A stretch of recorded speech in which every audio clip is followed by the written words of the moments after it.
Welcome back ناظرین after the break پہ جانے سے پہلے بات ہو رہی تھی بزرگوں کی صحت کے متعلق. آئیے بات چیت کا سلسلہ آگے بڑھائیں. ڈاکٹر صاحب جیسے کہ بزرگوں کی صحت کے بارے میں بات ہو رہی تھی اور ہم بات کر رہے تھے ان جسمانی معاملات کے بارے میں جو کہ اکثر ان میں نظر آتے ہیں. اس میں ایک اور بہت بڑا مسئلہ جو نظر آتا ہے وہ ہے کانسٹیپیشن کا. جی. قبض، جس کے بارے میں اکثر وہ لوگوں کو بتانے سے اجتناب بھی کرتے ہیں، نہیں ذکر کرتے. اور اس کے ساتھ ساتھ ایک اور چیز جو نظر آتی ہے وہ ہے یورینری انکانٹیننس اور ایون فیکل انکانٹیننس، کہ وہ ان کا پیشاب وغیرہ کے اوپر جو کنٹرول ہوتا ہے وہ بھی خطا ہونے لگتا ہے. یہ معاملات کتنے عام ہیں اور کیا یہ ہر انسان کو بڑھتی ہوئی عمر کے ساتھ پیش آنے ہیں؟ دیکھیں دونوں جو ہیں وہ اگین ایج ریلیٹڈ ہی ہیں. کانسٹیپیشن تو بہت ہی کامن ہے. آپ سمجھیں کہ 1 out of every 2 یعنی دو میں سے ایک شخص کو کچھ نہ کچھ ڈگری آف کانسٹیپیشن تو ہوگی. اس لیے چونکہ جیسے سے عمر بڑھتی ہے تو آنتیں سلو ہوتی جاتی ہیں، ان کی موومنٹ سلو ہو جاتی ہے، جس کی وجہ سے کانسٹیپیشن ہوتی ہے. پھر اکثر اولڈ ایج میں جو ہے پیاس کی فیلنگ کم ہو جاتی ہے، اس کی وجہ سے پانی کم پیتے ہیں. پانی کم پئیں گے تو اور قبض ہو جائے گا. کوئی دوائیاں کانسٹیپیشن کرتی ہیں. So it's a number of things. Main چیز یہ کہ اگر ہلنا جلنا بند ہو جائے، زیادہ تر بیٹھے رہیں یا لیٹے رہیں، تو اس میں کانسٹیپیشن اور ہوگی. سو یہ 3-4 چیزوں کی وجہ سے ہوتی ہے. کانسٹیپیشن سے ہوتا یہ ہے کہ جیسے ہم بچے میں دیکھتے ہیں ویسے ہم اولڈ ایج میں بھی دیکھتے ہیں کہ اگر بہت سیویئر کانسٹیپیشن ہو تو اس کا بھوک پہ بھی اثر آتا ہے، کھانا پینا بھی چھوڑ دیتے ہیں. اتنی سیویئر ہو سکتی ہے کانسٹیپیشن. اور ان سم کیسز کانسٹیپیشن کی وجہ سے اسٹول کا لیکیج شروع ہو جاتا ہے، یعنی اسٹول لیکوڈ بن کے پاس آؤٹ ہونے لگتا ہے. اس کو ڈائریا قرار دیا جاتا ہے کبھی کبھی، اور پھر ڈائریا کی ٹریٹمنٹ شروع ہوتی ہے، وہ اور پرابلم کرتا ہے کانسٹیپیشن کا. تو اس لیے کوشش یہ کرنی چاہیے کہ کانسٹیپیشن ہونے ہی نہ دے تھرو مطلب پراپر ڈائٹ، سبزی پھل کھانے سے اور اپنی ایکٹیویٹی مینٹین کرنے سے، جس حد تک ایکٹیویٹی کے حساب سے غذا رکھتے ہوئے. اور یہ کہ تھوڑی بہت واک کریں اپنے گھر کے اندر. ایکٹیو رہیں گے تو قبض کم ہوگا. اور کوئی ایسی دوائیاں ہیں تو وہ ڈاکٹر سے پوچھ لیں. غذا میں ایسی کون سی چیزیں ہیں جن کو ایڈ کرنے سے اس معاملے پر سبزیاں، پھل، ان سے فرق پڑتا ہے کافی. اسبوقول اس پلس مائنس، سو وہ کچھ لوگوں میں کام کرتی ہے اس ایج میں، کچھ لوگوں میں نہیں. سو وہ نارملی ہر ایک کو ریکمینڈ ایسے نہیں کرنی چاہیے، لیکن یہ کہ یہ چیزیں ضرور کھائیں. سبزی اور پھل کا خوب استعمال کریں اور پانی کی اپنی انٹیک صحیح رکھیں. اب جن کو یورین کا مسئلہ ہوتا ہے، یورینری انکانٹیننس کو کہتے ہیں، کہ پیشاب کا نکل جانا یا باتھ روم جاتے جاتے خطا ہو جانا، جی، اس میں جو ہیں اس کی وجہ سے لوگ ڈر کے پانی کم پیتے ہیں، اس سے کانسٹیپیشن اور ہو جاتی ہے. تو ایک یہ ویشس سائیکل بن جاتا ہے. دراصل ان کو کانسٹیپیشن بھی رہتی ہے اور یورین کا مسئلہ بھی ہوتا ہے. حالانکہ مردوں میں پائے جانے والے یورین کے مسائل تو کافی حد تک قابل علاج ہیں، بلکہ خواتین والے بھی بہت حد تک قابل علاج ہوتے ہیں. بالکل. مسئلہ یہ ہے کہ اٹس ویری ویری کامن. ہمارے یہاں آپ سمجھیں کہ میں خیال ہے 3 میں سے 1 خاتون یا اکثر 2 میں سے 1 خواتین میں سے کسی نہ کسی فارم آف یا ڈگری آف انکانٹیننس، یورینری انکانٹیننس ہے، پیشاب کا نکل جانا پایا جاتا ہے. اور اگین اس کی بہت ساری وجوہات ہیں. اگر بچے زیادہ ہوں، اولڈ ایج ہو، یہ سب چیزیں اس میں کرتی ہیں. اور اسی طرح مردوں میں بھی پروسٹیٹ کا معاملہ، پروسٹیٹ کی وجہ سے ہوتا ہے. لیکن جو لیکیج ہے وہ زیادہ ہم خواتین میں زیادہ دیکھتے ہیں، اور اس کی وجہ سے مسلز کی ویکنس ہو جاتی ہے. چونکہ یہ معاملہ اتنا حساس ہے، لوگ آ کے بتاتے نہیں ہیں، گھر میں بھی نہیں بتانا چاہتے ہیں، شرمندہ ہوتے ہیں اور ڈاکٹر کو بھی نہیں بتاتے. اس کی وجہ سے پرابلم جو ہے وہ کبھی شاید عمر کی وجہ سے بھی شرماتے ہیں اپنی. بالکل بالکل. چونکہ یہ ہے ہی ایسا تو اس میں جب نہیں بتاتے تو اکثر یہ ہوتا ہے کہ وہ پھر باہر آنا جانا چھوڑ دیتے ہیں، ڈپریشن کا شکار ہو جاتے ہیں، اور اس کی وجہ سے جو ہے پھر اور پرابلمز اور بڑھتے جاتے ہیں. کھانا پینا چھوڑ دیتے ہیں، اپنی تنہائی کو بڑھا دیتے ہیں. اس کا فال سے بھی تعلق ہے، جلدی جلدی باتھ روم جانے کے چکر میں گر جانا، یہ بھی اس کا یورین سے تعلق ہے. تو ایک پرابلم کی وجہ سے 5-6 اور پرابلمس پیدا ہو جاتے ہیں.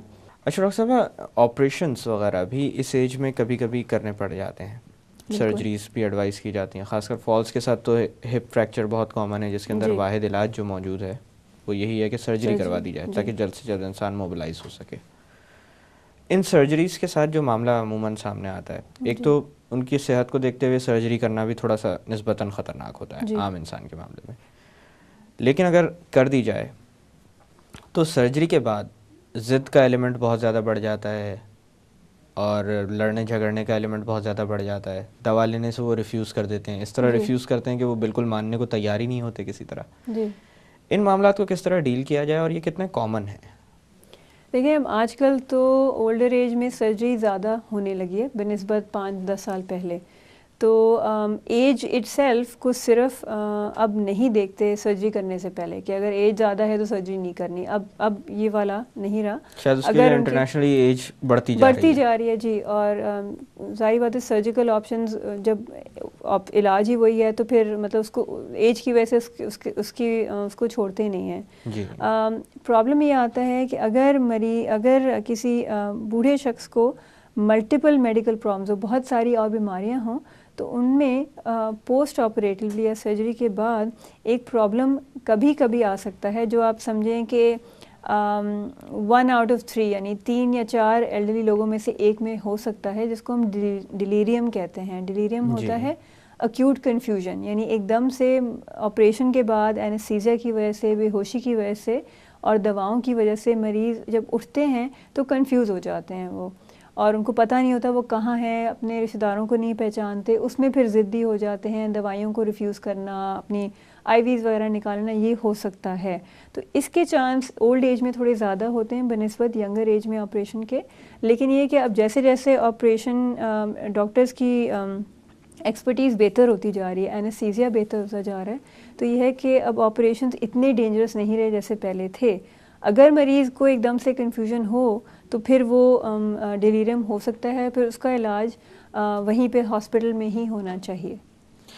اچھا ڈاکٹر صاحب, ڈیلیریم یا کنفیوژن جی ایک کوائٹ کامن پرابلم ہے, اور خاص کر بھولنا بھی. بہت زیادہ نہیں کہوں گا میں, لیکن میرے خیال سے ایوریج اگر لگایا جائے تو دوسرے نمبر پہ اس کو رکھ دیا جائے گا. اگر 65 ایئرس پہ ہم دیکھیں تو جیسے میں نے کہا نا 7 to 8 out of 100 will have ڈیمینشیا, جو ہے بھولنے کی بیماری. ڈیلیریم جو ہے وہ تھوڑا ڈفرینٹ ہے, وہ اکیوٹ کنفیوژن آتا ہے, یا تو وہ انفیکشن کی وجہ سے ہوتا ہے, یا جیسے ہسپتال میں داخلے کے بعد ہوتا ہے, ہپ فریکچر کے بعد ہو جاتا ہے, یا کوئی ایسی چیز جس میں آکسیجن لیول گر جائے, ہارٹ فیلئر, نمونیا, ان میں زیادہ ہم دیکھتے ہیں ڈیلیریم. تو اسی کی مناسبت سے جو چیز میں آپ سے پوچھنا چاہوں گا وہ یہ ہے کہ انسان کا بنیادی حق ہوتا ہے کہ صحت کے معاملات کے اندر جو بھی فیصلے کرنے ہیں وہ کرتا ہے. بالکل. جیسے ہم لوگ بھی جب کسی کی سرجری کرنے کے لیے لے کے جا رہے ہوتے ہیں تو ہم اس سے اجازت مانگتے ہیں. بالکل. اور اگر وہ اجازت نہ دے تو چاہے کتنی ہی ضروری سرجری کیوں نہ ہو, بالکل اس کو نہیں کیا جا سکتا. ان کی وشز کو ریسپیکٹ. جی بالکل. تو ایسے لوگوں میں یہ ڈیسیشن میکنگ کا جو حق ہے جی یہ کسی اور کے پاس ٹرانسفر ہو جاتا ہے یا انہی کے پاس رہتا ہے جب وہ اپنا بھلا اور برا؟ بالکل مین چیز یہی ہے کہ اگر وہ اتنے کنفیوزڈ ہیں یا ڈیلیریم کی حالت میں ہیں, کنفیوژن کی حالت میں ہیں, کہ ان کو اپنا وہ تو نہ سمجھ سکیں کہ بھئی علاج کا فائدہ نقصان کیا ہے, تو یا نہ ڈیسیجن لے سکیں اپنی بیماری کے بارے میں, تو اس میں ڈیفینیٹلی جو ڈیسیجن میکنگ کا حق جو ہے وہ پھر فال کرنا چاہیے جو بھی ان کا خیال رکھ رہا ہے, کوئی اسپاؤس ہو, شوہر یا وائف ہو, یا اولاد ہو, یا اگر ان میں سے کوئی نہ ہو تو بہن بھائی ہو. پھر ان کو ڈیسیجن میکنگ لینی چاہیے چونکہ ان کے پاس اس وقت صلاحیت نہیں ہے. ڈیمینشیا میں تو لانگ ٹرم میں صلاحیت نہیں رہتی, ڈیلیریم میں یہ کہ کچھ دن ہو سکتا ہے نہ رہے پھر واپس آ جائے, لیکن میموری لاس میں اگر کوئی پرانا میموری لاس ہو تو وہ لوگ ڈیسیجن نہیں لے سکتے, پھر فیملی کو ہی لینا چاہیے. ڈاکٹر صاحب یہاں پہ تھوڑی دیر کے لیے باتوں کا سلسلہ روکتے ہیں. ناظرین وقت ہوا ایک چھوٹی سی کمرشل بریک کا. بریک سے واپس آ کر اولڈ ایج میں سامنے آنے والی پرابلمس کے متعلق مزید بات کی جائے گی. Don't go any where.